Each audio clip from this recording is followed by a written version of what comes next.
성경에는 누룩이 죄를 상징합니다. 그리고 적은 누룩이 전체를 오염시킨다는 말씀이 여러 번 나옵니다. 본문이 가리키는 병은 한센병과는 다르기 때문에 나병으로 번역하면 오해의 소지가 있습니다. 그렇기 때문에 나병이라는 단어의 히브리어인 차라트라고 계속 표현하겠습니다. 본문을 보시면 작게 시작한 피부병을 가볍게 넘기지 않는 것을 볼 수 있습니다. 왜냐하면 그것이 그 사람뿐 아니라 공동체 전체로 퍼질 수 있는 문제였기 때문이었습니다. 부정한 자는 하나님 앞에 나아갈 수 없습니다. 그런데 차라트에 걸린 사람은 저주를 받은 자였으므로 부정합니다. 그렇기 때문에 하나님 앞에 나아갈 수가 없는 것입니다.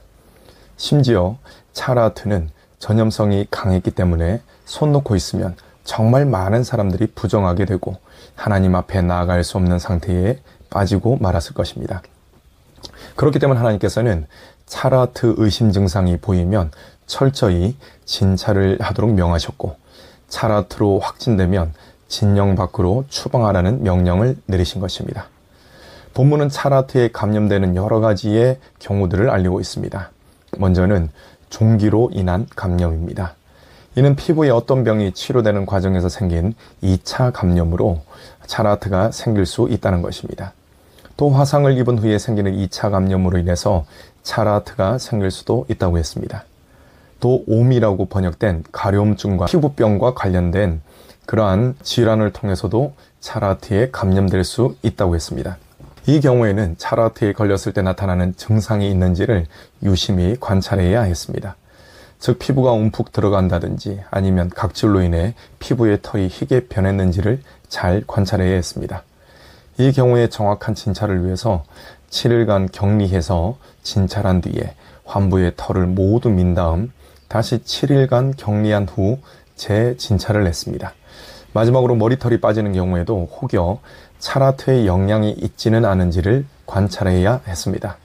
만약 머리가 빠진 곳에 차라트의 증상이 없으면 일반적인 탈모로 보았지만 차라트의 증상이 나타나면 차라트 환자로 확진되고 진영 밖에 나가 살아야 했습니다.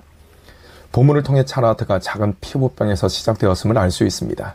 지금은 비록 작다 하더라도 언제라도 크게 번질 수가 있는 것입니다. 그렇기 때문에 병의 전염성 여부를 중요하게 여겨서 유심히 관찰했던 것입니다.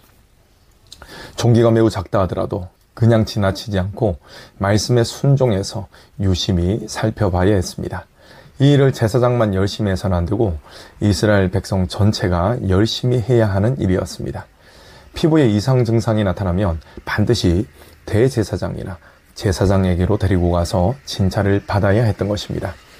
이상이 보일 때 진찰을 받으라는 하나님의 명령에 순종할 때 이스라엘 백성은 부정함으로부터 보호받을 수 있었습니다.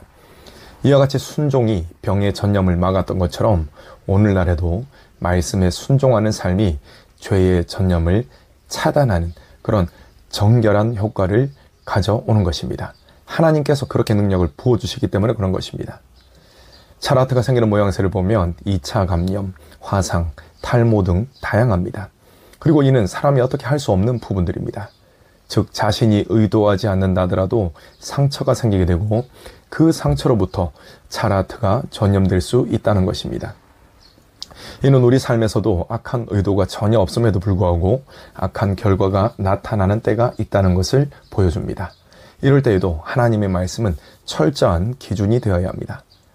여러분, 인생은 연약합니다.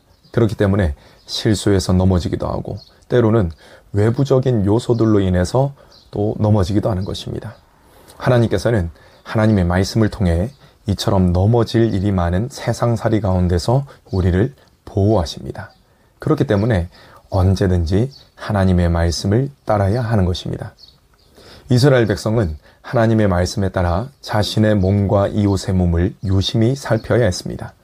또한 대제사장이나 제사장들은 자신에게로 온 사람을 유심히 진찰해야 했습니다.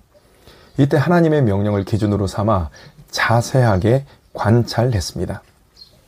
이는 오늘날을 살아가는 성도들의 삶이 어떠해야 하는지를 잘 보여줍니다. 믿음이 없는 사람들은 자신의 이익이나 감정 혹은 상황이 흘러가는 분위기 따위를 기준으로 삼고 살아갑니다. 그렇기 때문에 삶의 기준이 수시로 바뀌는 것입니다. 하지만 성도는 언제 어디서라도 하나님의 말씀이 기준이 되어야 합니다. 마치 제사장이 차라트를 진찰하기 위해 심혈을 기울이는 것과 같이 하나님의 말씀을 거울 삼아 자신의 영혼과 삶을 면밀히 살펴봐야 하는 것입니다.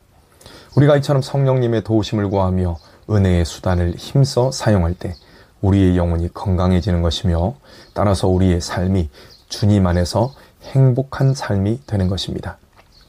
45절과 46절은 차라티에 확진된 자가 해야 할 행동입니다.